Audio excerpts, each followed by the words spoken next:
Hello everyone and welcome back to my YouTube channel. Here I am actually into the garden.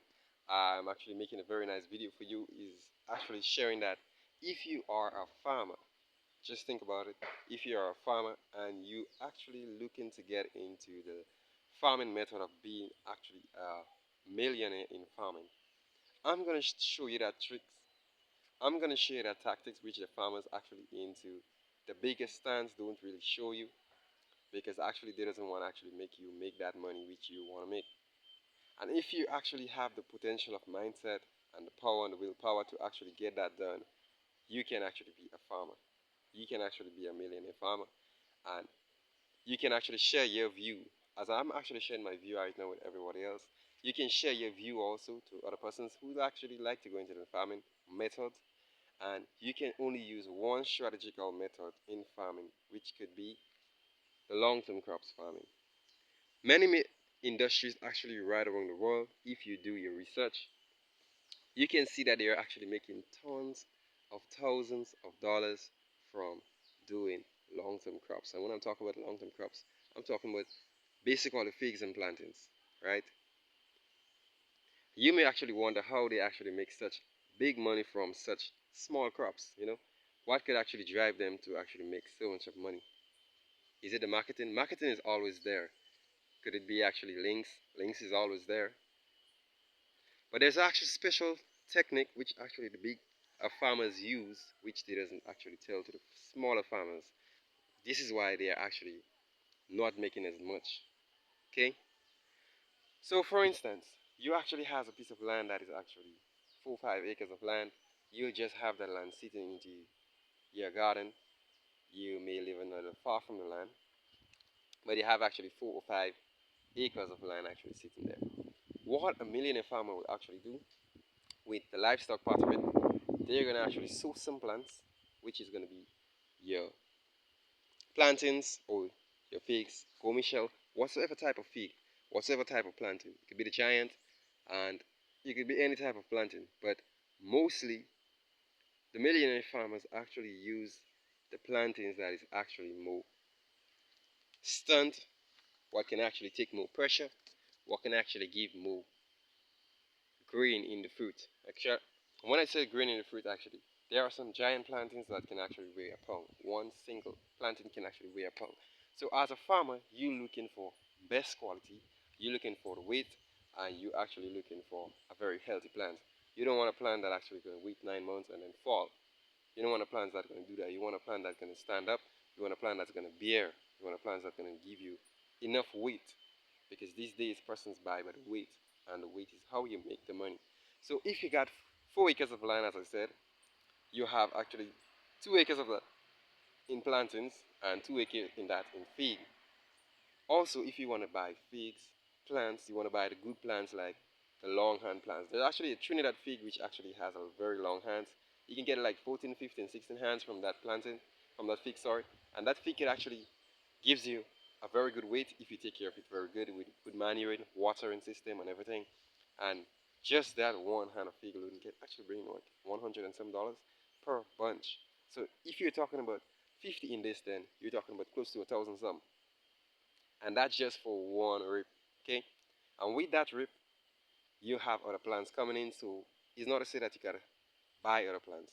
You just get back the plants from the stool, and this is how the millionaires make most money from farming. Okay, so if you have watched so far into that video, I would like for you to hit the like, hit the subscribe, and also share the video content to anybody else you would like to know who is actually doing farming, who would like a little tip here, a little tip there of advices to actually build their farming more bigger, more better.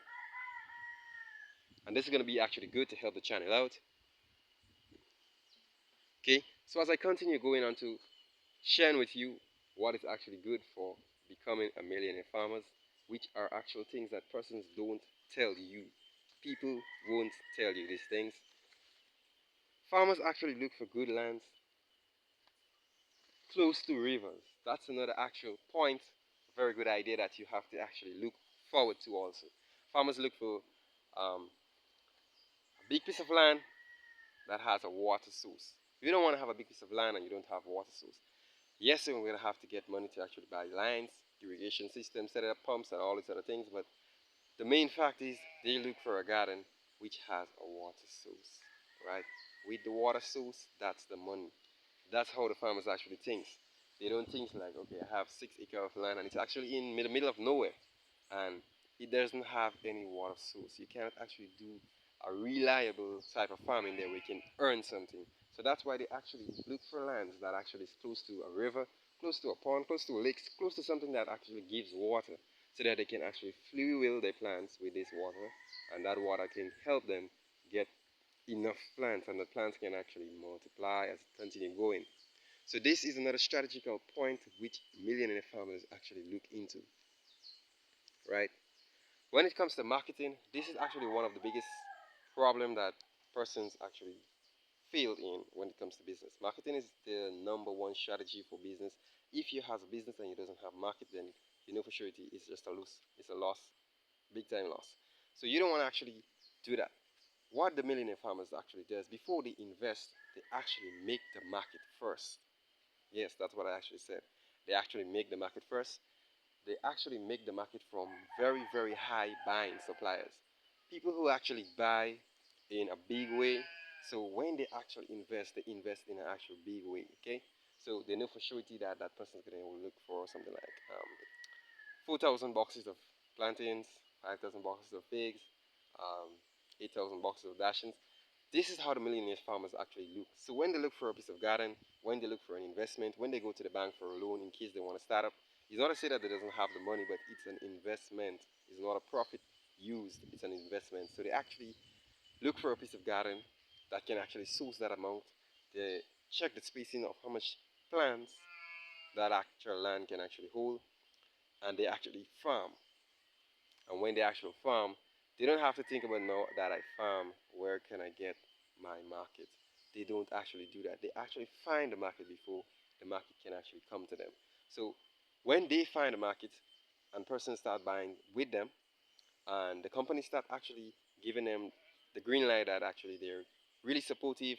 We can rely on that company because they're actually giving us every 2 months, every 4 months, we can actually have at least 800 boxes, 400 boxes in different types of products that they actually have into the garden. So when it comes to this, then market's gonna come to you now because you're gonna be like a number one supplier for an actual big company. So the smaller businesses are gonna try to actually rely on you. This is gonna help you now to actually invest into another piece of garden where there is a river. It may be like 5 acres of land, and you're gonna actually do that for the smaller persons who's actually doing small businesses. So this is gonna be like a big piece of things in a nutshell for you because you're gonna actually be supplying a mainstream, and also based on how you actually done with the mainstream, you've been recommended to actually help the secondary streams, which are the smaller businesses, and they're gonna actually buy from you.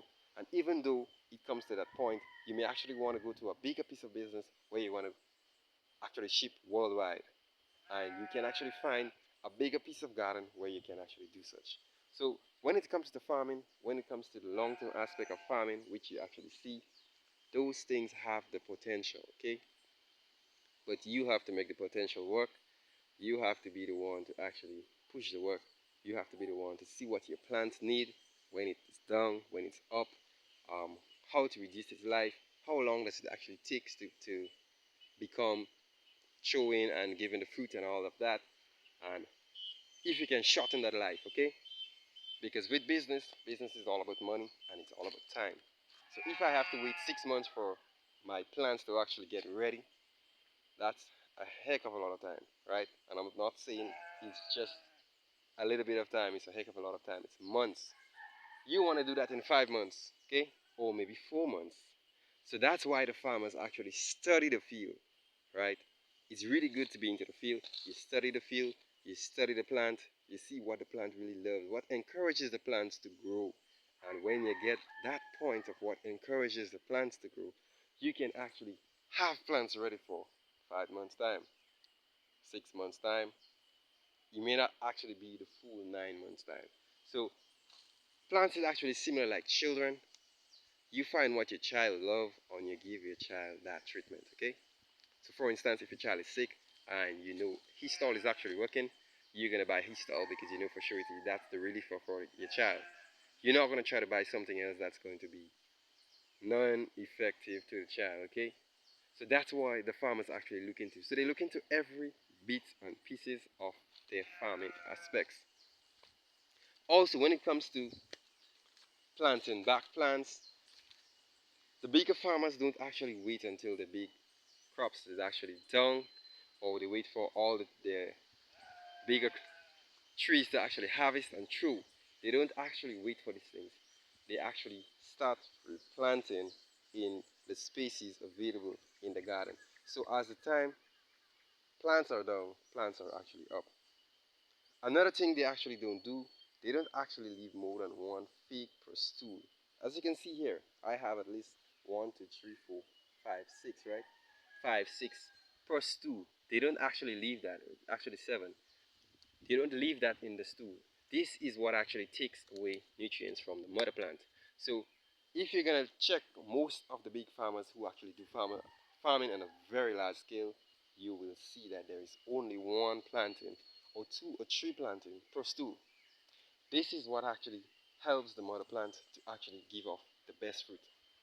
And if you can actually take off all the other suckers without actually harming the plant, this is going to be actually a very good thing also for you. So it's going to be just the mother plant alone on the fertilizer and whatsoever you're actually giving her actually to get her up and stand and running. Also, when it comes to pests and diseases into the garden, you will watch on most of the planted fields, you're going to see the plantings like glowing.